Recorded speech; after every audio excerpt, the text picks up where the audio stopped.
Welcome to my channel Simple English Learning. Hello viewers, we are learning the tenses, and in the last class we learned past indefinite tense, and today we shall discuss past continuous tense. Past continuous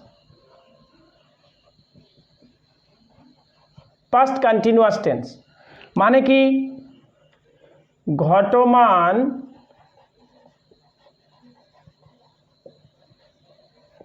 past continuous tense মানে কি ঘটমান অতীতকাল so what is past continuous tense past continuous tense represents an action as being progress at some point of time in the past. দেখো what is past continuous tense? Past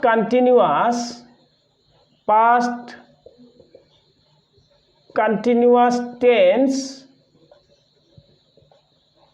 represents an action as being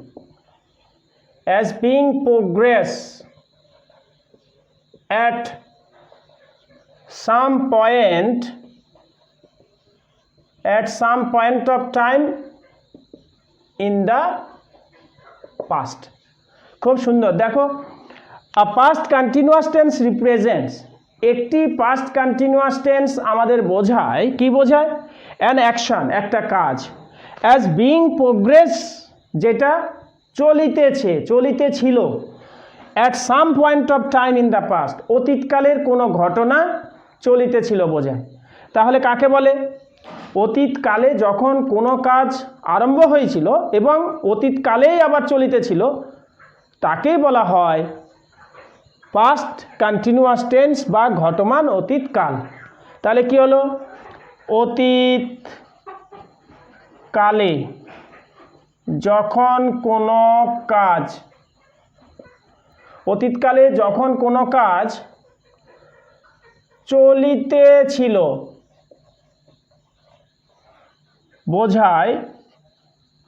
চলিতেছিল বোঝায় তাকে past continuous tense বা ঘটমান অতীতকাল বলে এই কাজটা অতীতকালেই আরম্ভ হবে এবং অতীতকালেই চলিতে থাকিবে অনবরত চলবে অতীতকালে যেমন আমি ভাত খাইতেছিলাম মানে কি আমি তখনও পর্যন্ত ভাত খাচ্ছিলাম আই ওয়াজ ইটিং রাইস দেখো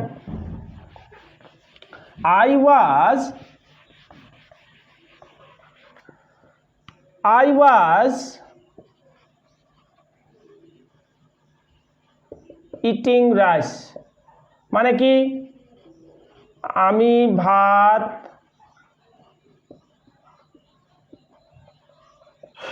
ভাত খাইতেছিলাম রামবাবু খবরের কাগজটি পড়িতেছিলেন দেখো রামবাবু খবরের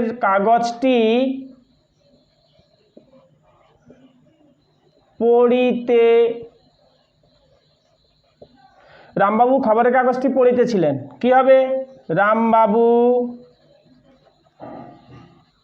পড়িতেছিলেন was reading the newspaper Rambabu was reading the newspaper বা তুমি একটি গল্প বলিতেছিলে তুমি একটি গল্প বলিতেছিলে কি হবে you are telling a story আমরা এখানে তিনটে উদাহরণ দিলাম ভালো করে দেখলে বুঝবে।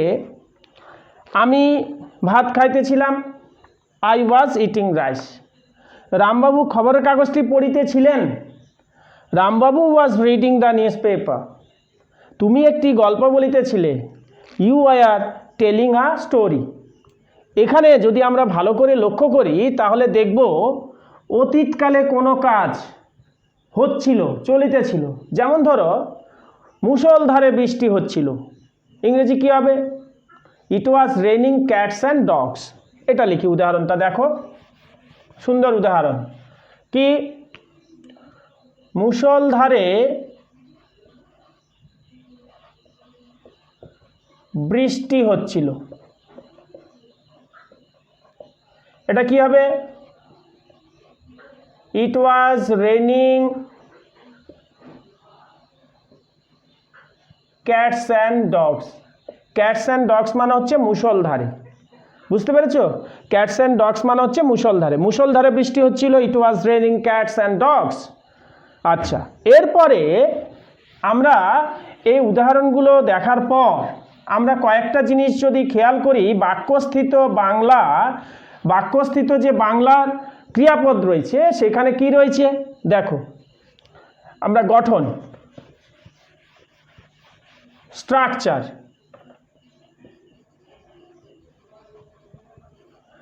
বাক্যস্থিত বাংলা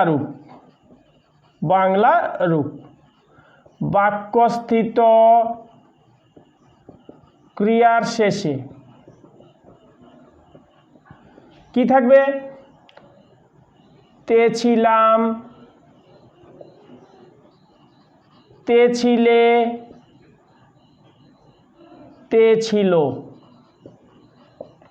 বাক্যস্থিত ক্রিয়ার শেষে তে ছিলাম, তে ছিলে, তে ছিল থাকবে, বোঝা গেল?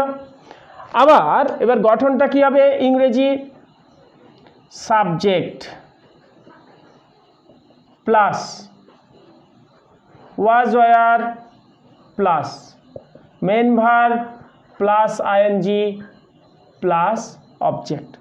Subject plus was were plus main verb plus ING plus object. উপরের উদাহরণটা এখানে নেই, মুছে দিয়েছি। তাহলে আমরা আরেকটা উদাহরণ দেখো। The boys were playing football. The boys were playing football. সাবজেক্টটা কি? The boys. সাবজেক্ট হচ্ছে কি? The boys. ওয়ার, ওয়াজ আর ওয়ারের মধ্যে বয়েজটা হচ্ছে কি? প্লুরাল। প্লুরাল হলে কি হবে? প্লুরাল ভার্ব বসে। ওয়াজটা হচ্ছে সিঙ্গুলার ভার্ব, ওয়ারটা হচ্ছে প্লুরাল ভার্ব। তাহলে যেহেতু এই সাবজেক্টটা হচ্ছে কি? প্লুরাল, তাহলে এখানে প্লুরাল ভার্বটা নেবে ওয়ার। তাহলে এটা হচ্ছে সাবজেক্ট প্লাস বি ভার্ব। আচ্ছা, আমরা এর আগের ভিডিওগুলোতে বলেছিলাম বি ভার্ব মানে কি। বি ভার্ব মানে হলো প্রেজেন্ট টেন্সে অ্যামিজার, পাস্ট টেন্সে ওয়াজ ওয়ার এবং ফিউচার টেন্সে শ্যাল বি এবং উইল বি। এখানে তাহলে দেখো ওয়াজ ওয়ার মানে বি ভার্ব, আমরা আর ওয়াজ ওয়ারটা লিখছি না। সাবজেক্ট প্লাস বি ভার্ব বা was were plus plus main verb plus ING, ঠিক আছে? এই আইএনজি প্লাস অবজেক্ট, বুঝতে পেরেছ? তাহলে কি হলো? Subject plus be verb plus main verb plus ING plus object. কয়েকটা উদাহরণ দিলে আমাদের আরো ক্লিয়ার হবে।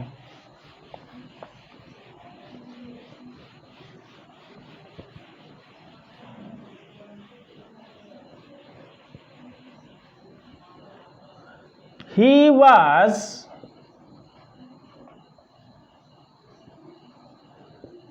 looking into their matter. দেখো, he subject, was be verb, main verb plus ING. এটা এখানে অবজেক্ট নয়, ঠিক আছে?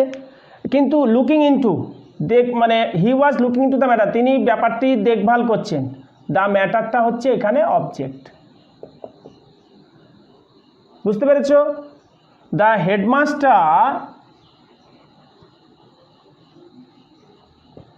Was teaching English. The headmaster was teaching English. Headmaster কি সাবজেক্ট, ওয়াজটা কি বি ভার্ব, টিচটা কি মেন ভার্ব, আর তার সঙ্গে আইএনজি প্লাস ইংলিশটা কি অবজেক্ট। তাহলে এখানে কি দাঁড়ালো, সাবজেক্ট প্লাস বি ভার্ব অর্থাৎ ওয়াজ ওয়্যার, তারপরে হচ্ছে মেন ভার্ব তার সঙ্গে আইএনজি প্লাস অবজেক্ট। এই যে ভার্ব, এই ভার্ব অর্থাৎ এই সেন্টেন্সগুলোকে আমরা আবার যদি ইন্টারোগেটিভ সেন্টেন্সে নিয়ে যাই, তাহলে যে অক্সিলারি ভার্বটা রয়েছে এর আমরা যখন সেন্টেন্স করেছিলাম তখন আমরা ইন্টারোগেটিভ সেন্টেন্সে বলেছিলাম যে যখন কোনো বাক্যে দুটো ভার্ব থাকবে, ভার্ব নাম্বার 1 এবং ভার্ব নাম্বার 2, তখন প্রথম যে ভার্বটা থাকবে সেটা হচ্ছে অক্সিলারি ভার্ব বা হেল্পিং ভার্ব।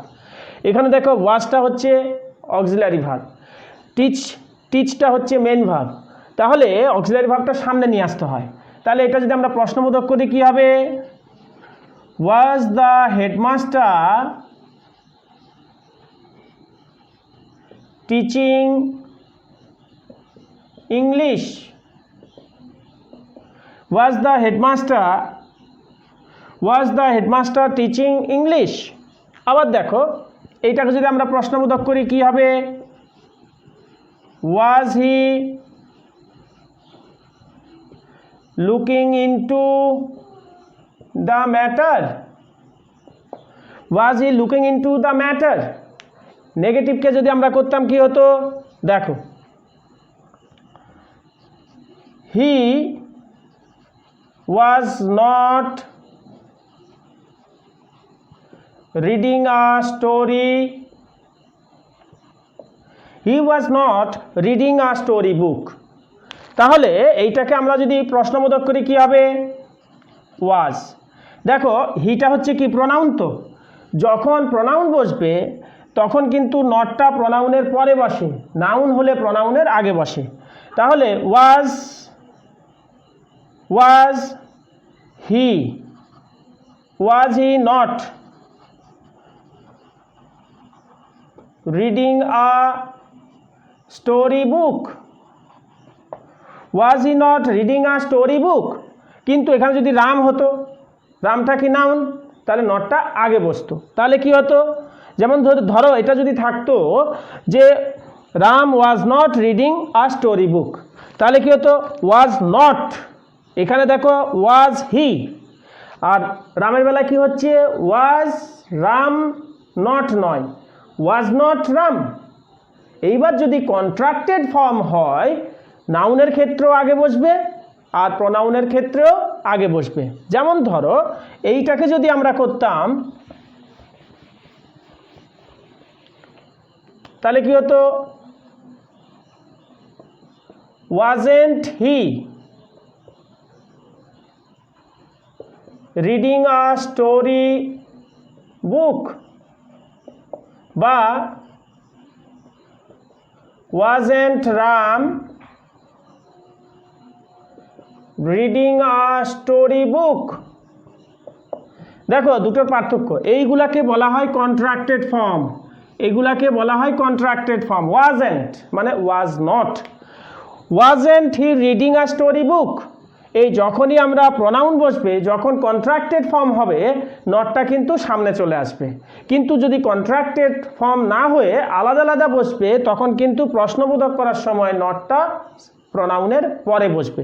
কিন্তু রামের ক্ষেত্রে যখন কন্ট্রাক্টেড হচ্ছে স্বভাবতই আগে আসছে, তাহলে wasn't Ram reading a story book. কিন্তু যখন আমরা ডাইরেক্ট করব আলাদা আলাদা তখন কি হবে, ওয়াজ নট রাম, কেন, রামটা হচ্ছে নাউন। তাহলে আমরা কি বুঝলাম, যে নট প্রশ্নবোধক করার ক্ষেত্রে প্রোনাউনের পরে বসে, আর নট প্রশ্নবোধক করার ক্ষেত্রে নাউনের ক্ষেত্রে আগে বসে। ক্লিয়ার? আচ্ছা, এইবার আমরা কি দেখব, আমরা পাস্ট টেন্স এবং পাস্ট কন্টিনিউয়াস দুটোকেই কিন্তু একসঙ্গে ব্যবহার করতে পারি। খুব সুন্দর উদাহরণ, একটু লক্ষ্য করো। দেখো দুটো বাক্য আমরা দিচ্ছি, দুটোকে যুক্ত করব। আই ওয়াজ স্লিপিং, আরেকটা বাক্য কি, মাই ফাদার কেম। গত ক্লাসে আমরা পাস্ট ইনডিফিনিট টেন্স পড়েছিলাম, সেখানে কি বলেছিলাম যে সাবজেক্ট প্লাস মেইন ভার্বের পাস্ট ফর্ম প্লাস অবজেক্ট যদি থাকে তখন সেটা হচ্ছে সিম্পল পাস্ট। আর এখন আমরা কি শিখলাম, সাবজেক্ট প্লাস বি ভার্ব অর্থাৎ was were plus main verb plus ING যদি থাকে তখন কি বসবে, সেটা হচ্ছে পাস্ট কন্টিনিউয়াস। এই দুটোকে যদি আমরা যুক্ত করি তাহলে কি হবে, কিভাবে যুক্ত করব দেখো, when I was sleeping my father came. When I was sleeping my father came. আরেকটা উদাহরণ দেখো,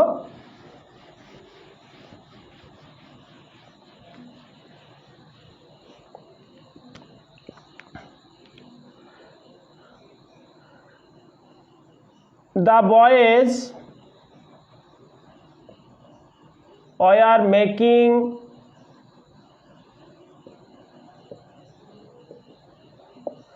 boys were making a noise. The headmaster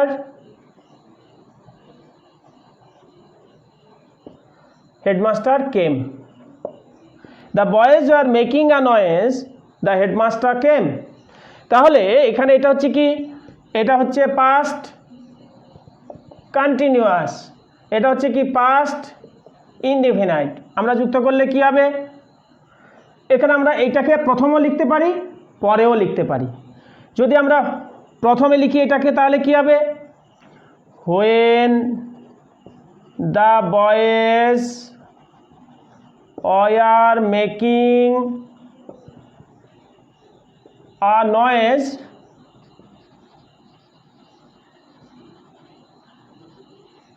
the headmaster came, বা or দিয়ে দেখো,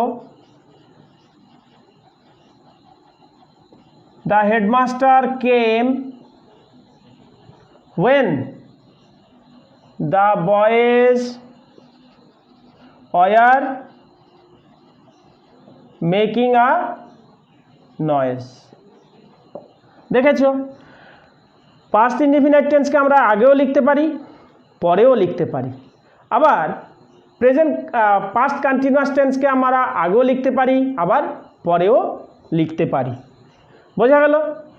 এইবার আমরা যেহেতু আমরা পাস্ট কন্টিনিউয়াস টেন্স শিখলাম এবং আগে আমরা প্রেজেন্ট কন্টিনিউয়াস টেন্স শিখেছি, এবার আমরা চেঞ্জ করব পরস্পরের মধ্যে। যেমন ধরো একটা উদাহরণ,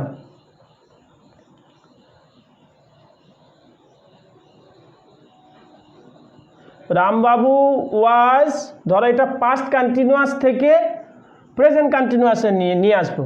রামবাবু was walking along the road.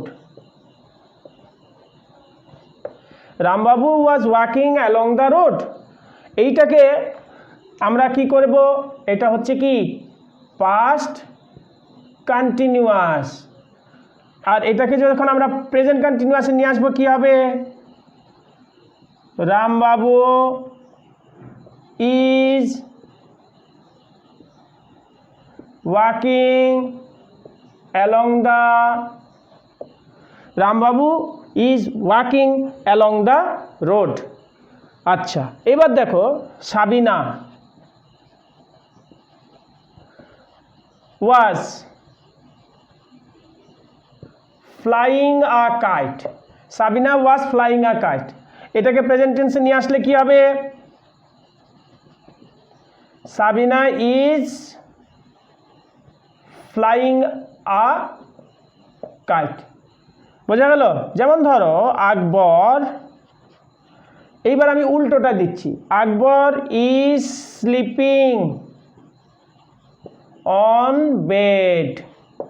Akbar is sleeping on bed, তাহলে এটাকে যদি আমরা পাস্ট কন্টিনিউয়াসে নিয়ে যাই কি হবে, আকবর ওয়াজ স্লিপিং অন, খুব সিম্পল জিনিস, একটা হচ্ছে subject plus am oblique is oblique are plus main verb plus ING plus object, আরেকটা হলো subject plus was oblique were plus main verb plus ING plus object. এই হচ্ছে আমাদের টেন্স। আমরা যতটা এগিয়ে যাব পরপর আমরা একটা টেন্সের সঙ্গে আরেকটার কম্প্যারিজনটা করব। যেমন পাস্ট টেন্সের ক্ষেত্রে আমরা দেখেছিলাম যে পাস্ট টেন্স পাস্ট ইনডিফিনাইট টেন্সের সঙ্গে প্রেজেন্ট ইনডিফিনাইট টেন্সের পরিবর্তন কনভার্সন করলাম, আর এখানে আমরা পাস্ট কন্টিনিউয়াস টেন্সের সঙ্গে প্রেজেন্ট কন্টিনিউয়াস টেন্স এর পরিবর্তন, সমস্ত টেন্সগুলো যখন আমরা করে ফেলব তারপর আমরা আইডেন্টিফিকেশান শিখব। বুঝতে পেরেছ? আশা করি আমাদের আজকের ক্লাসটা তোমরা বুঝতে পারলে, এবং পরবর্তীকালে আমরা নিয়ে আসব পাস্ট পারফেক্ট টেন্স। ঠিক আছে, তোমরা সবাই প্র্যাকটিস করবে, ভালো করে পড়াশোনা করবে, সবাই ভালো থাকো, টাটা।